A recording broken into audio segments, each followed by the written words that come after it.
Bien, ¿Preocupado? bien. No, preocupado por una situación social y económica bastante compleja. Yo creo que el primer problema que tiene Tucumán y la Argentina es una dirigencia política que está muy alejada de esa realidad. Ya lo vivimos en las elecciones del año pasado, con disputas internas fuertes en el oficialismo y también en una parte de la oposición, con internas muy complejas, pensando en el 2023. Y la situación de los tucumanos, de los argentinos, es una situación muy difícil, ¿no?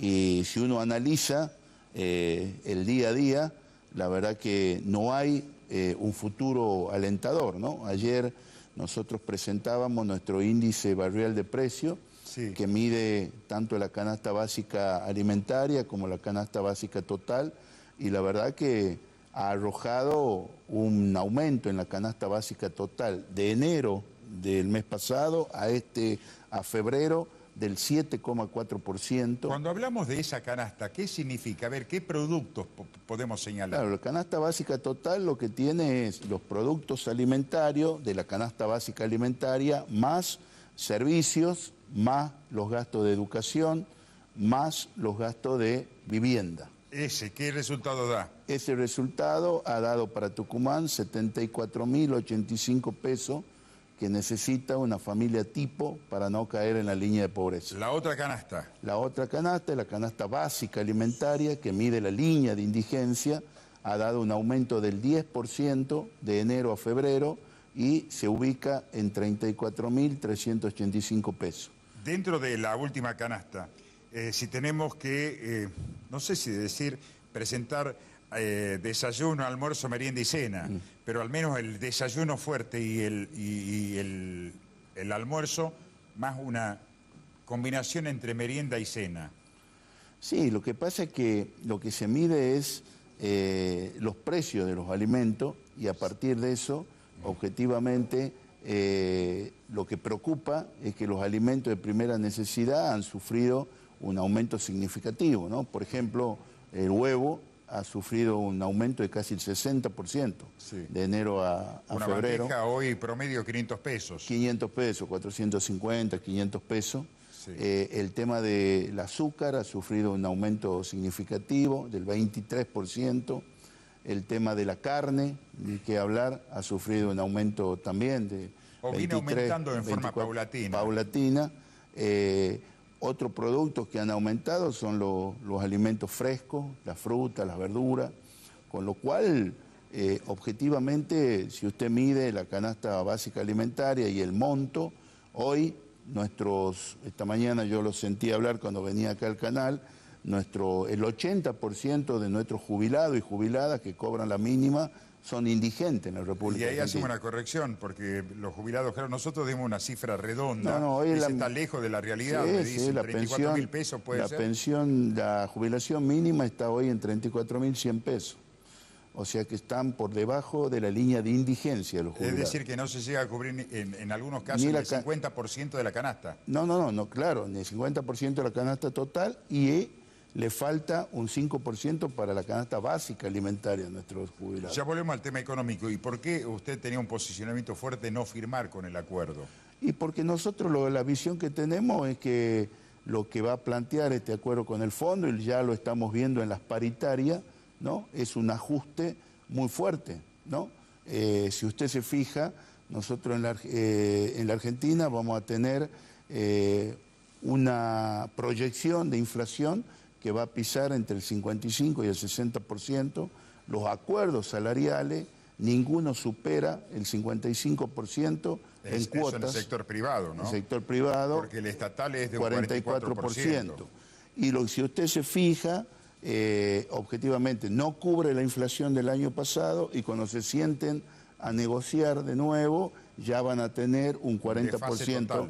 Bueno, eso ya lo conocemos, lo que hemos vivido otras crisis de enfriar la economía, es que siguen minando el poder adquisitivo, ¿no? De los trabajadores y trabajadoras formales e informales y también de la clase media, ¿no? Que la clase media tiene al perder poder adquisitivo, tiene una consecuencia directa en el cuentapropismo, ¿no?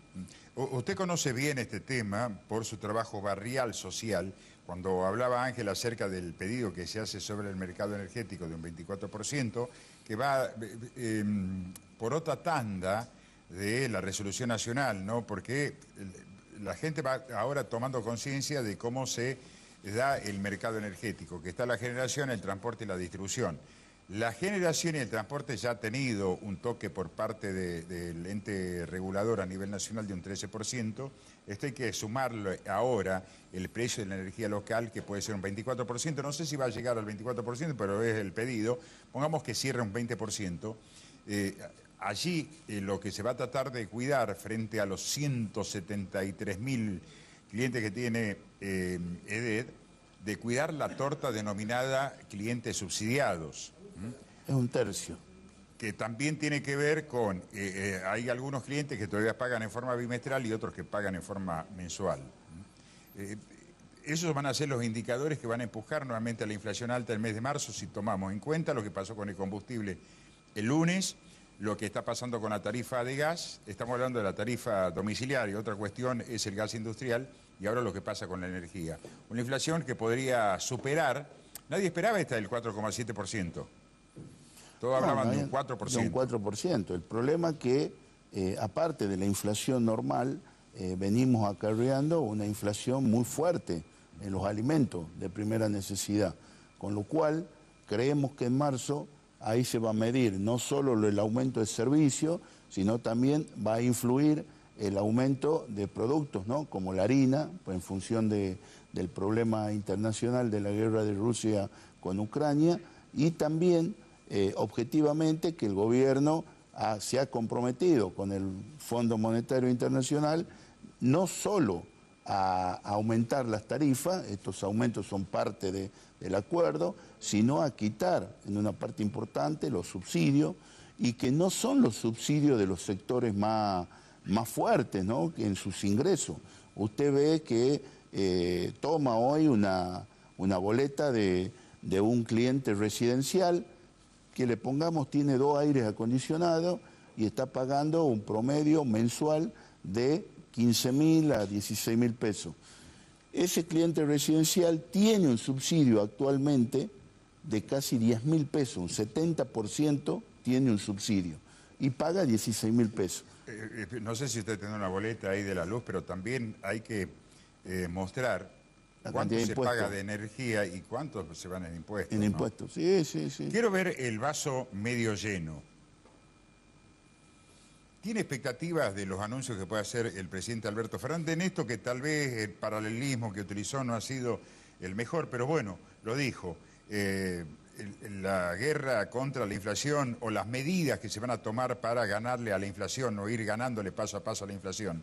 ¿Tiene expectativas que después de lo aprobado ayer en la Cámara de Senadores y que ya es ley, los anuncios del presidente se puedan tornar en medidas efectivas? Mire, yo creo que es muy difícil de ver en una economía en la que en función de una inflación que no se detiene y en función de la merma del poder adquisitivo de los argentinos, es muy difícil ver una guerra contra la inflación.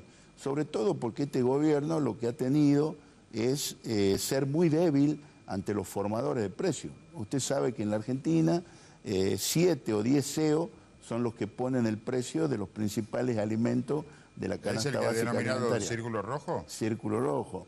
Entonces, ¿ya están jugando el partido en el 2023, el Círculo Rojo, y no? ya debe estar jugando el partido en el 2023.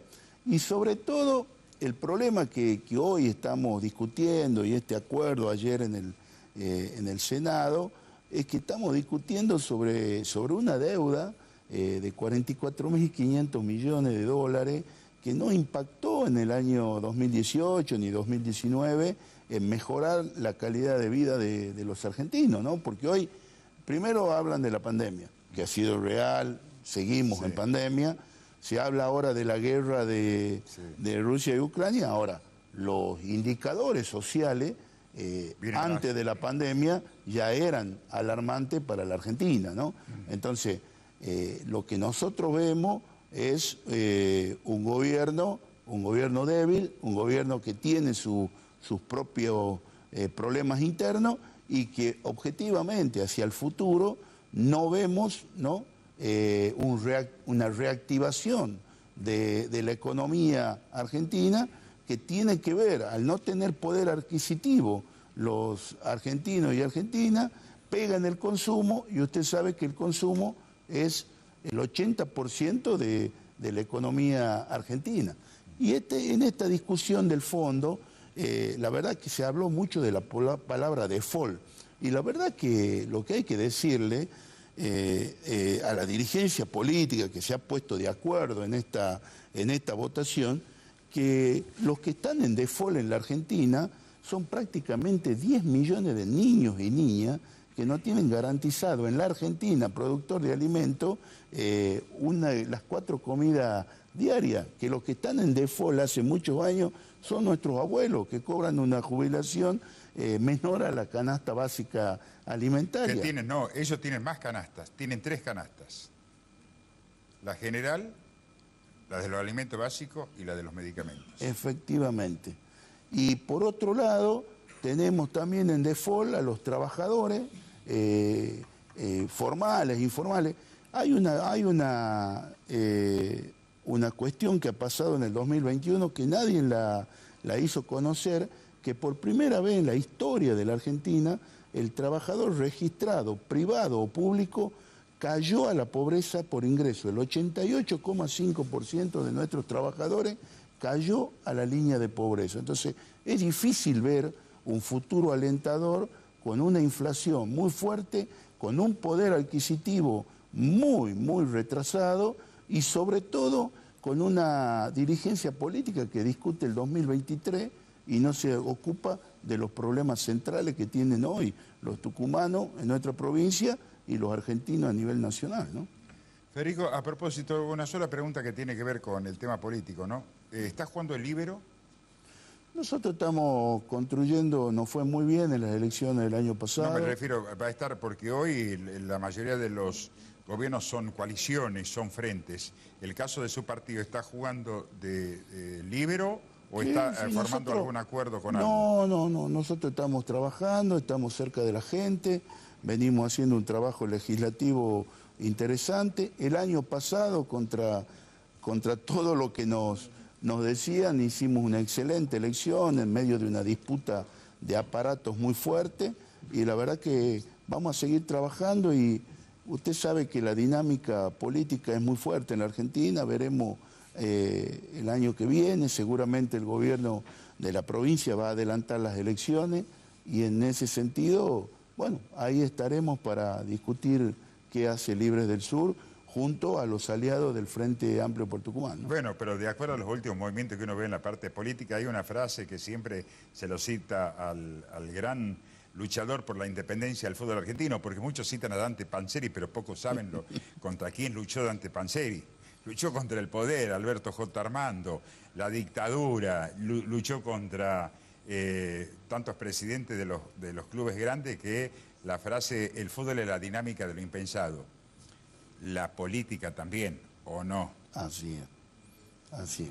Con la diferencia que, la verdad que a mí lo que me preocupa es justamente que quienes hoy tienen responsabilidad en la función pública están más digamos, introducidos en el 2023 que en solucionar los problemas del día a día, ¿no? Que tenga un feliz